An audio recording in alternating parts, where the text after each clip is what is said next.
Welcome to Not Milk Never Milk. Subscribe if you're lactose intolerant.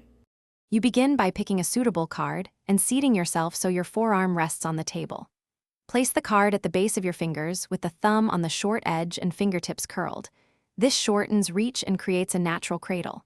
Once done, push the card slightly toward your palm with a subtle rotation so the long edge tucks under the fleshy pad of your ring and middle fingers. Make sure pressure is even. This prevents early slipping. Next, rotate the card into the palm with a controlled small clockwise motion if you are right-handed. Left-handers reverse that direction. You should slide the index finger lightly across the card face to hide its edge, while the ring and middle fingers act as a shelf under the card. Once positioned, lean your wrist inward and apply slight counterpressure with the thumb to lock the card against the fleshy base of the palm. This combination of angle and tension keeps the card secure.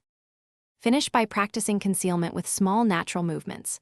Move the wrist, flex fingers, and observe whether the card shows. You must adjust tension or angle until it remains hidden during normal gestures. To release, extend the wrist outward while the thumb relaxes and guides the card back to the fingertips for a clean transfer.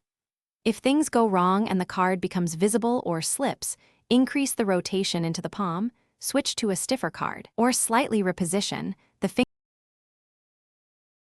Thanks for watching. If this was helpful, leave a like and consider subscribing. See you next time.